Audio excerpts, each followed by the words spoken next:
Welcome to Keep Painting Those Miniatures. Today I'm painting the model Copycat Killer from the crew box Shadows of Redchapel with Seamus. As I did with other models in this set, I made up custom bases for them. First I used some plumber's epoxy to create tombstones for the bases, then I added wall putty and then painted them. I first primed the base with Vallejo Primer Black, and then I used an airbrush to paint Minotaur bark all over the dirt. I then used Vallejo Game Color Somber Grey to dry brush the tombstone, and finally did a light dry brush of Reaper Concrete Grey to finalise it.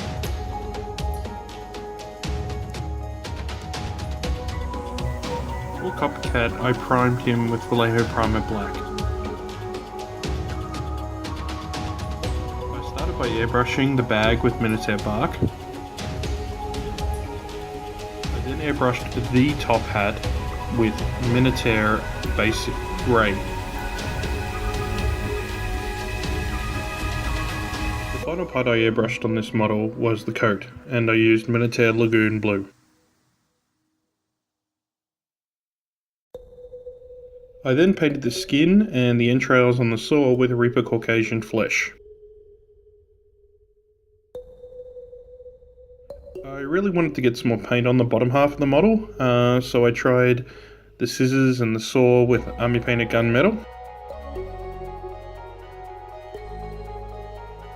I then picked out the trousers and the second hat going downwards with Reaper Golden Brown. I then painted the last two hats he's wearing, that's the third and fourth, first with Reaper Brilliant Red and then with Citadel Sotek Green respectively.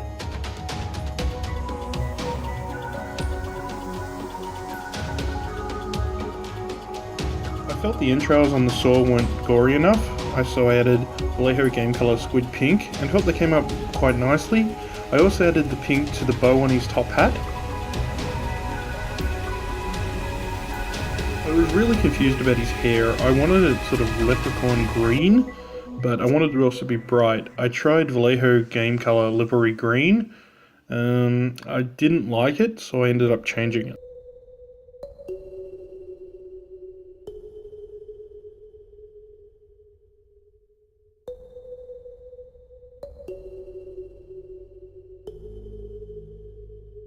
At this point I wanted to ink the metal to get a final look at them, so I used Army Painter Ink Dark Tone on the scissors and the saw, and his gun. Feeling the hair was too bright, I tried Reaper Meadow Green. It didn't work either and I was going to change it again. As you would do when you're painting, you always have to do a bit of cleanup, and at this point I was going over it, making sure all the lines were clean. After inking the metal, I felt like the entrails needed to be a little bit bloodier, so I decided to ink them with Army Painter Ink Red at that stage. I think they turned out alright.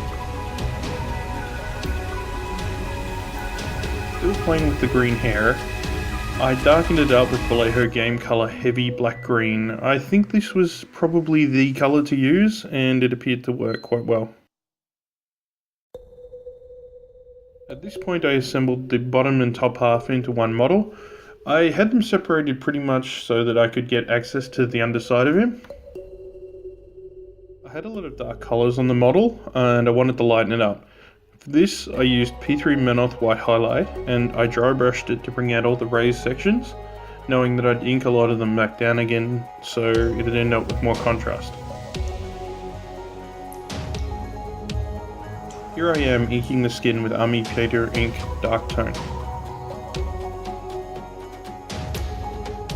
Here's the coat, getting a layer of Army Painter Ink Blue.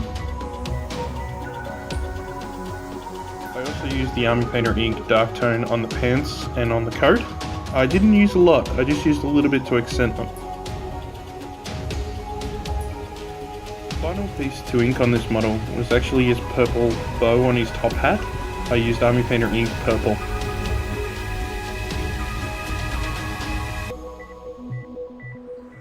Here I am attaching the model to the base. There was a small gap where I'd made the slope on the base a little bit too steep for the bottom of the bag. I ended up putting it as flush as possible and then packing it with a little bit of blue tack to flatten it out.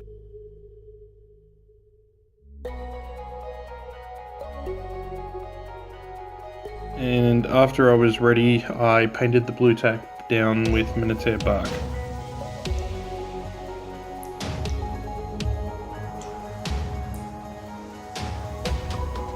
I really like this guy. I wasn't sure I liked him at the start, but I feel like I managed to get him to a good standard, and he fits in well with Seamus.